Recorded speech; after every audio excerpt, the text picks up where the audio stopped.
Juge chapitre 9. Salut, moi je m'appelle Lydia et aujourd'hui je vais lire un peu plus de la Bible en essayant de lire la Bible entière, chapitre après chapitre, jour par jour, jusqu'à la fin. Aujourd'hui je vais me concentrer sur Juge chapitre 9. Alors, allons-y. Abimelech devient roi à Sichem.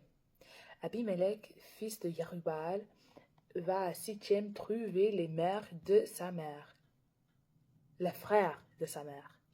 Il leur dit: allez demander ceci aux habitants de la ville. Qu'est-ce qui vaut mieux pour vous? Avoir pour chef les 70 fils de Yerubal ou avoir un seul chef? Souvenez-vous que je suis de votre famille. Les oncles d'Abimelech vont répéter toutes ces paroles aux habitants de Sichem. Ils décident de choisir Abimelech. En effet, ils se disent: c'est notre frère. Ils lui donnent 70 pièces d'argent venant du temple de Baal-Berith. Avec cet argent, Abimelech achète des gens qui ne valent rien et des bandits pour qu'ils les suivent. Ensuite, il entre dans la maison de son père à Ophra et il tue ses frères.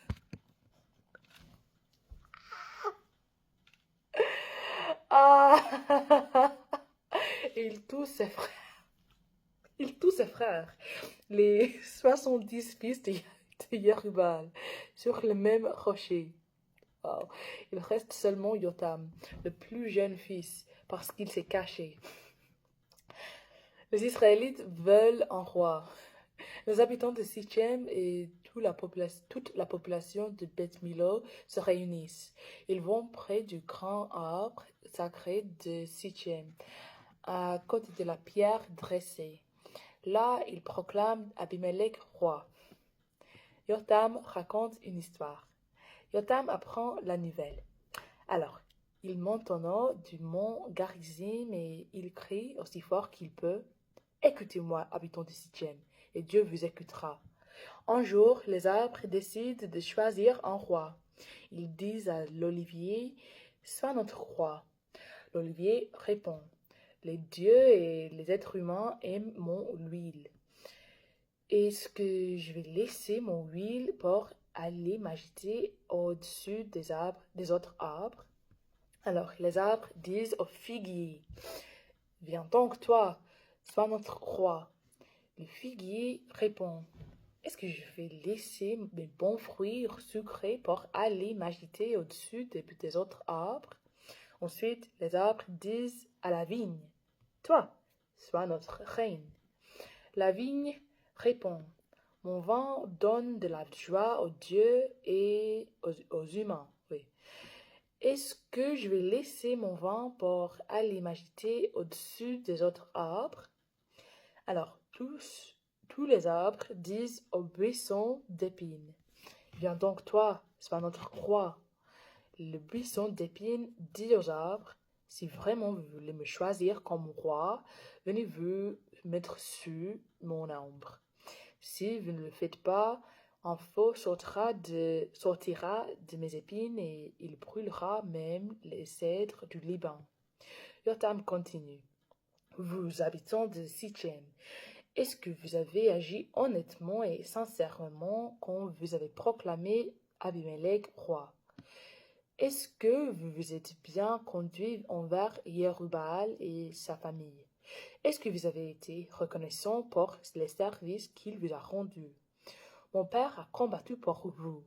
Il a risqué sa vie pour vous délivrer des Madianites. Mais vous, aujourd'hui, vous vous êtes levé contre la famille de mon père. Vous avez tué ses fils, 70 hommes, sur le même rocher. Puis, vous avez proclamé comme roi de Sichem Abimelech, le fils que mon père a eu de sa servante. Vous avez fait cela parce qu'il est votre frère. Si vous avez agi honnêtement et sincèrement envers Yerubal et sa famille, qu'Abimelech vous rende heureuse, qu'Abimelech vous rend heureux et vous-même rendez-le heureux. Dans le cas contraire, Grand feu sortent d'Abimelech pour brûler les habitants de Sichem et de Beth Milo. Et grand feu sortent aussi des habitants de Sichem et de Beth Milo pour brûler Abimelech.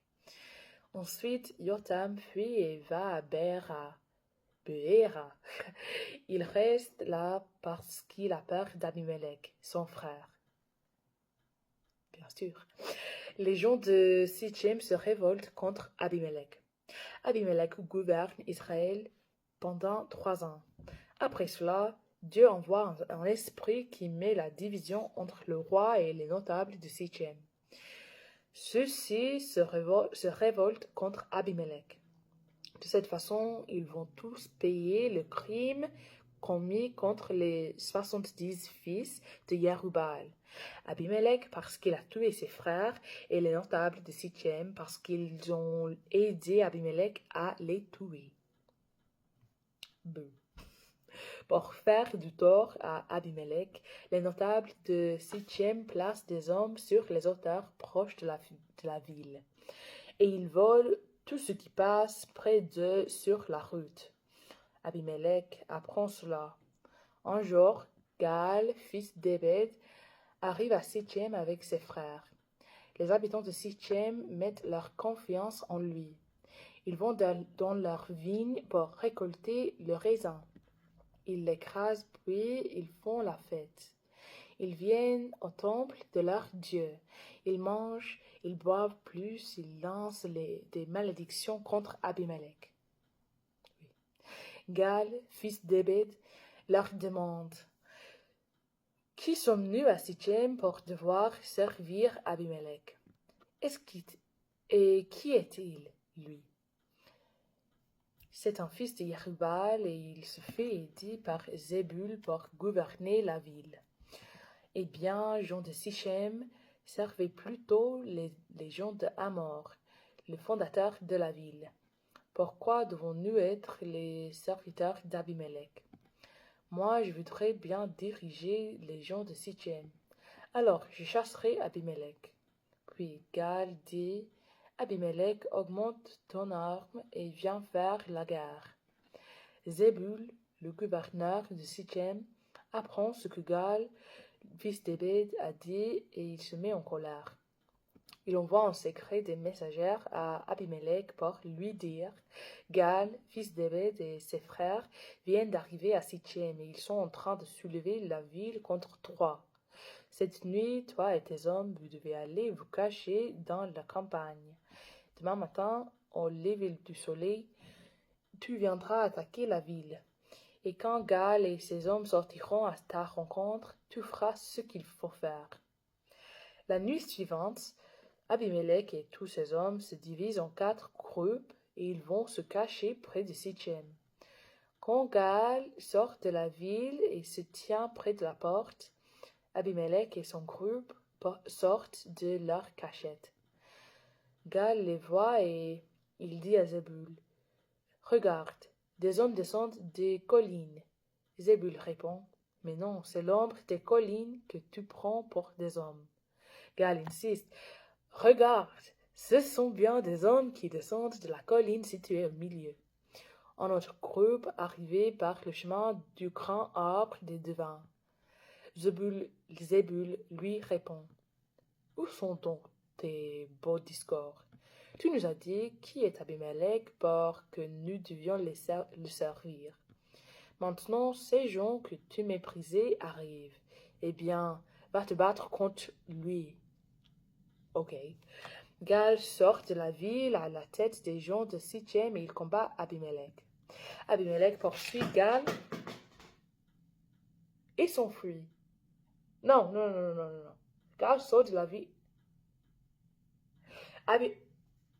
Gaal sort de la ville à la tête. Oui. Abimelech poursuit Gaal qui s'enfuit. Un grand nombre de blessés tombe à la porte de Sichem. Abimelech va s'installer à Aruma. Zébul chasse Gaal et ses frères et il leur interdit de rester à Sichem. Le jour suivant, les habitants de Sichem se préparent à sortir dans les champs. Abimelech apprend cela. Il prend ses hommes, les divise en 3 groupes et se cache dans la campagne. Quand il...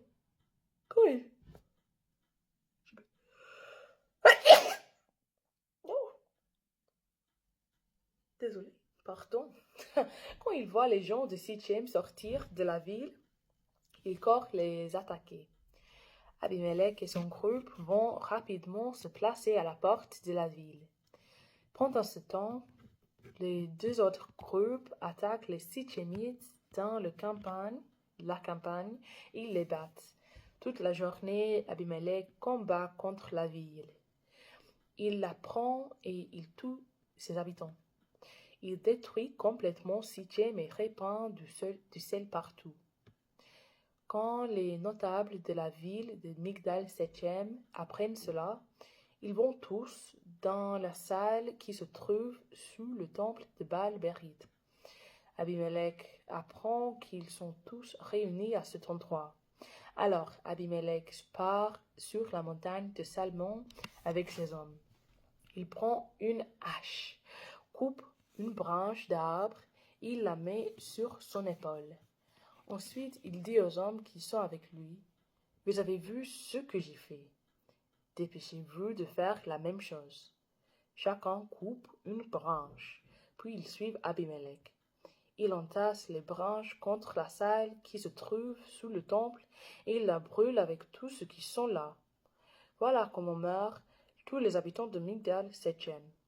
Il était à peu près 1000, je sais pas, personnes, hommes et femmes.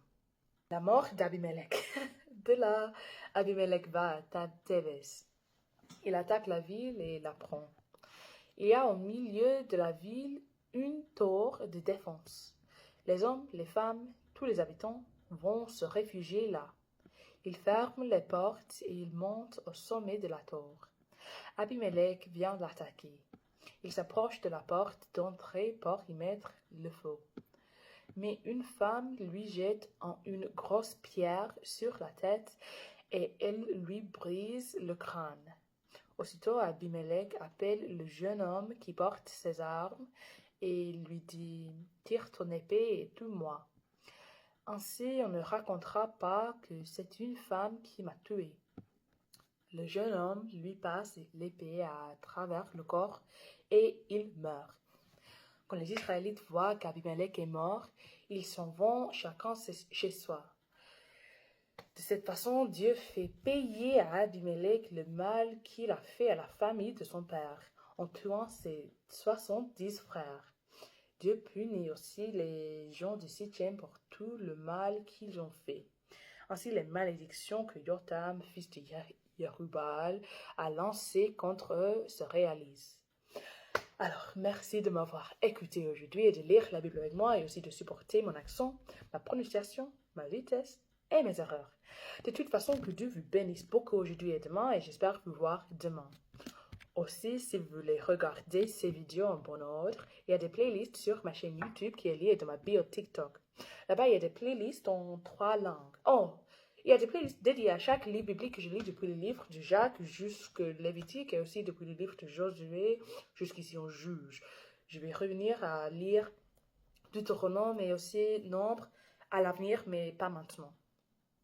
Il y a des playlists en 3 langues. En anglais, qui est ma langue maternelle, et en français et en espagnol, les 2 langues que j'ai apprises pendant l'école il y a quelques années et que je ne